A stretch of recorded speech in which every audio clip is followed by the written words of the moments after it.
Hello friends, welcome back to Mystery Recaps. Mom of Hardin, Trish Daniels, is about to marry her neighbor, Mike. After Hardin was sent to the United States to study, the 21-year-old man and his girlfriend, Tessa Young, traveled to London to attend the wedding. Hardin witnessed his mother kissing Kristen Barnes, the owner of a successful publishing company in Washington, the night before his wedding. She cheated on Mike severely, and he was shocked. He shook with anger at what he observed. Trish must reveal to his son that Christian is his biological father in order to calm him down. Despite the affair, the wedding went forward as planned. Hardin harbored a grudge against his mother for lying to him. He entered the wedding reception with a disappointed expression. He walked directly to the venue's bar to consume alcohol.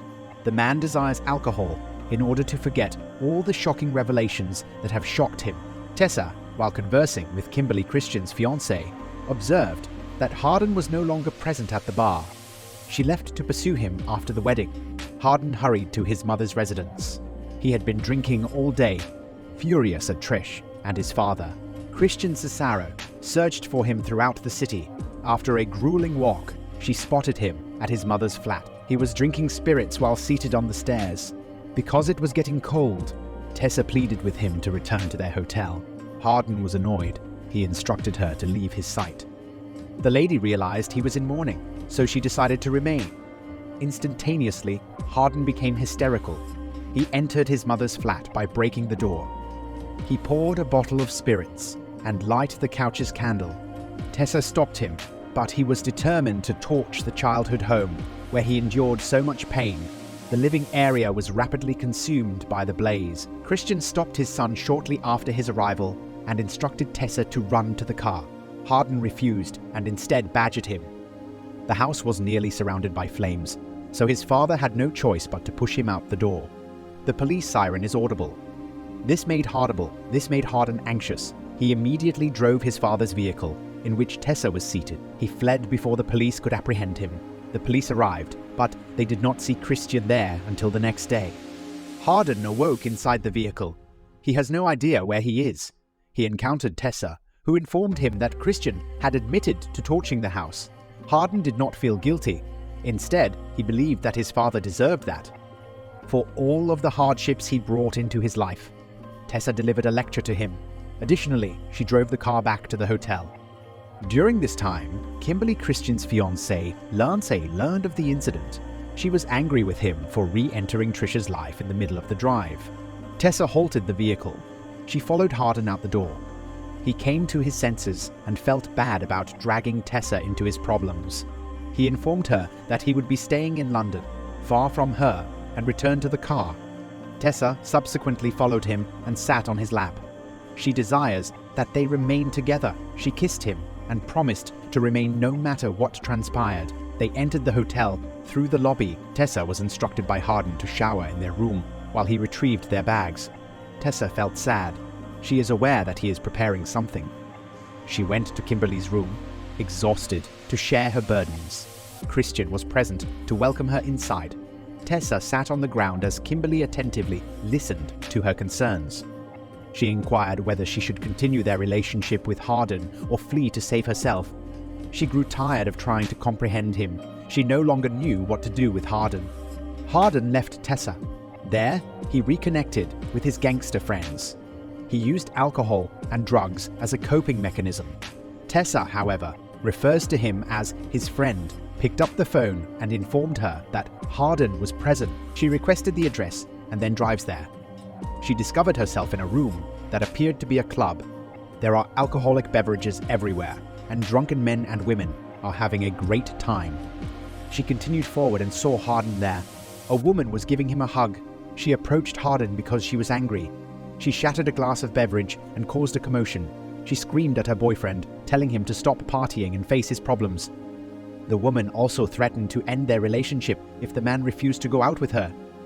Hardin was enraged and informed her that they are no longer together. He advised her to leave because she was out of place. Tessa felt heartbroken. She entered the vehicle and left him.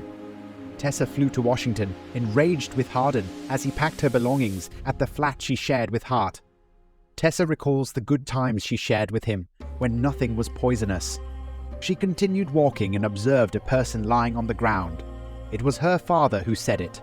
She discovered his demise. Tessa burst into tears, landed her best friend, and consoled her heart before receiving a call from Landon. Nevertheless, he declined it. He drank with his friends all day, ignoring Landon's call. Thankfully, a woman with him answered.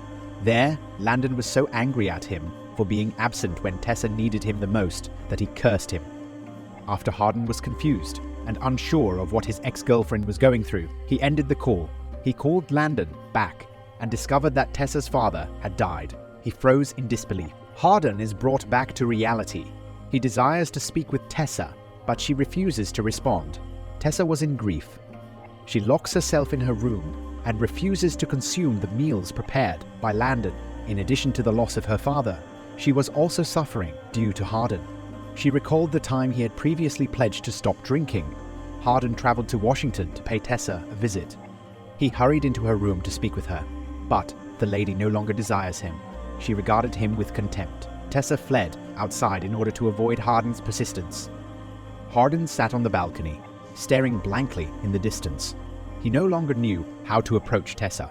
His mother, Carol Tessa, spoke to him. She lectured the man for breaking the heart of her daughter instead of offering an apology. Hardin spoke rudely. He told her how much he loved Tessa. He also denied causing her harm. Carol was unpersuaded. She has never wished for her daughter to marry a man like her husband.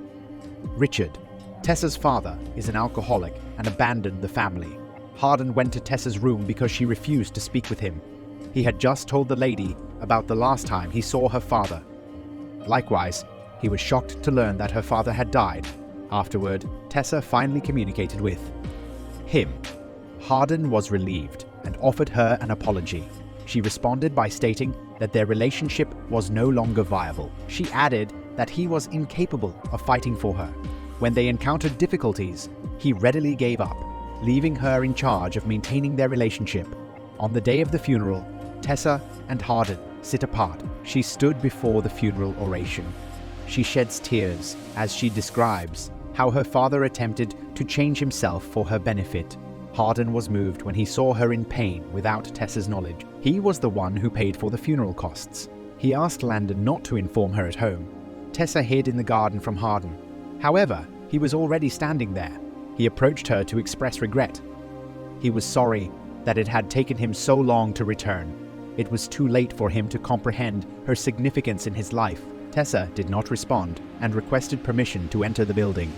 After Landon left, Hardin invited Tessa out because he had no plans for the evening. She declined and explained that she was exhausted and had a doctor's appointment. The following day in Seattle, he would also like to look for lodging in this manner. He can be present whenever she requires him. Tessa declined. She candidly stated that she no longer desired him. Hardin felt heard and left. Kimberly visits Tessa later that evening to express her deepest condolences. Tessa expressed gratitude and decided to divulge her plans. She desires a new beginning by moving to New York. The woman encouraged and advised her regarding Hardin. Broken-hearted, Hardin visited Ken Scott, his adoptive alcoholic father. He is now successful, and his toxic attitude has been completely transformed. They are now on good terms, unlike previously. The older man advised him regarding his relationship with Tessa. After learning that he was a Christian son, he also expressed regret for his drunken behavior. He cried and expressed his love for him with sincerity. Hardin was moved and embraced his father.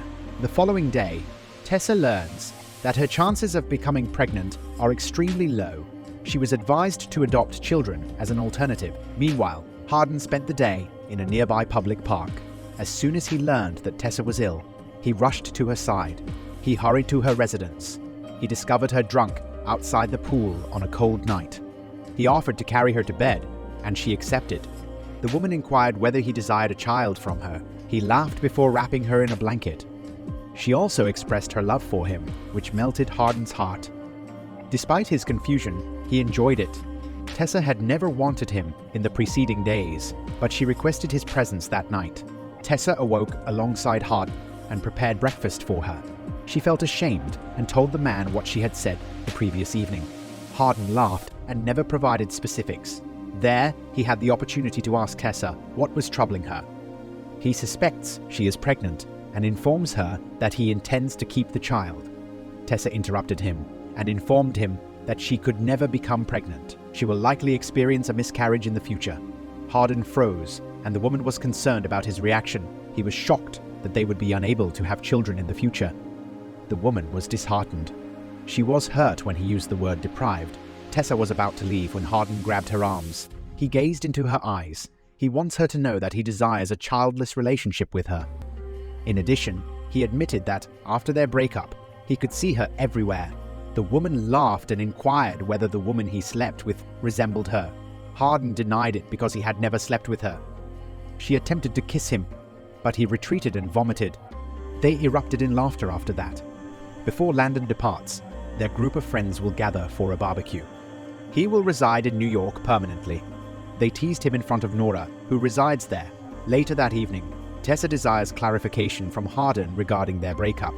She observes that they are slowly reconciling, which she does not desire. She recalled that they disagreed more often than they agreed during their relationship. The man disagreed and stated that he had ample time to resolve the issue.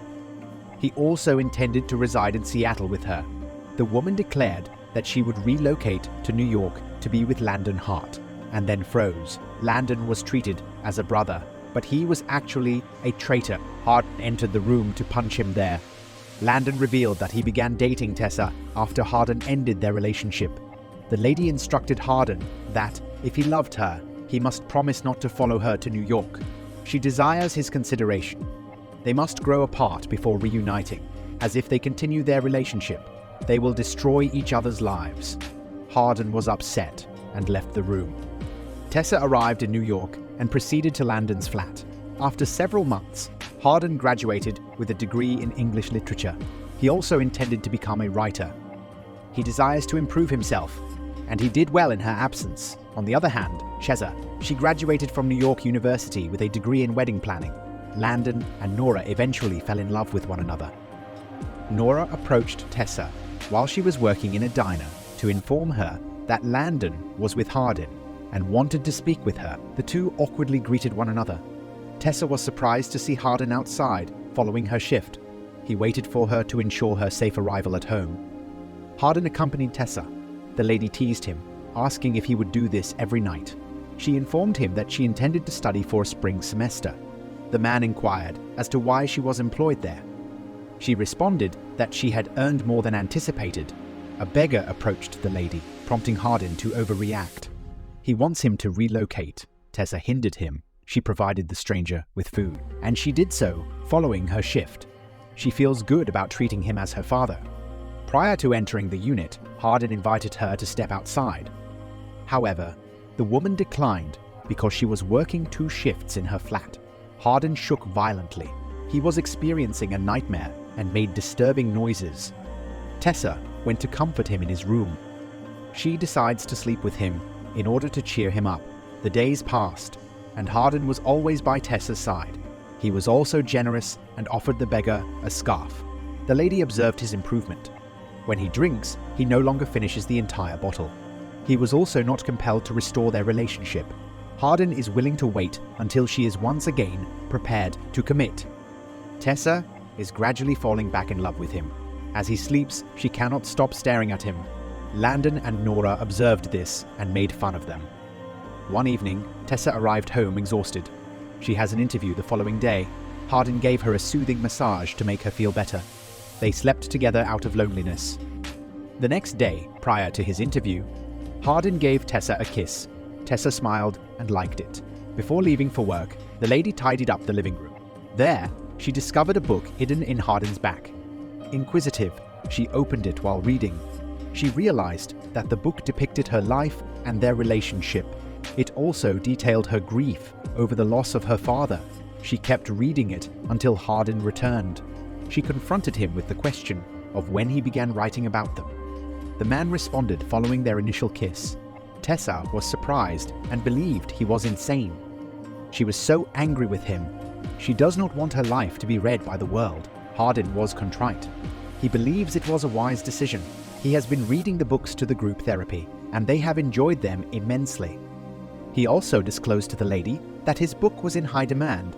and that he had traveled to New York to settle the matter. Tessa continued to argue, despite the fact that he does not intend to harm her. She informed him that nobody was interested in reading her life story. Hardin believed the same thing, and he was surprised that there was a bidding war for it. Hardin continued to explain while crying. Tessa questioned why he promoted a book without informing her. She does not want others to judge her based on their knowledge of her life. But the man believed that their difficulties would inspire other couples. The focus of the book was not Tessa, but rather their story of tolerance and unconditional love. In addition, the vices he was addicted to in the past demonstrate that people can change and see better things in life. That was the primary reason he wrote it. Tessa was silent upon learning that she wishes to terminate their current status. She exited with a loud door slam and tears in her eyes. He believed that, after altering himself, he would reunite with Tessa in a healthy relationship. But he was in error. Hardin continued his life without her despite being heartbroken. He did not consume alcohol or other substances again. Instead, he pursued a career in writing. He inspired groups of individuals and shared his life with them. He did not fear being judged and told them that he had previously burned down his mother's home and drank all day. However, he was grateful that it did occur. He realized he was living a better life without even trying because of it. Tessa celebrated the new year in a club. She was with Landon and Nora. When they kissed, she felt envious. She does not have anyone online to celebrate with, she observed Hardin. He had developed beyond her expectations. He reached maturity and made his dreams a reality. Following his return to London, Hardin published his first ever book. Trisha, his mother, is already on good terms with him. She was extremely proud of her son. As she turned the pages of his book, she expressed regret for not informing him about his father. Despite falling in love, despite her mistakes, she explained to him that every decision she makes is motivated by her love for him. Hardin was moved, so she thanked her mother. Tessa was strolling through New York when she noticed a poster. It pertained to Hardin. He was inviting everyone to visit him there, so he could sign copies of his book. This amused Tessa as she read it. Robert, a waiter at the diner where Tessa works, stopped by her flat. He placed an order for both of them. She appears to be at ease in his presence. She laughed out loud while conversing with him. Robert, on the other hand, appears to find Tessa attractive. Additionally, he invited her out that evening. She had to first go somewhere.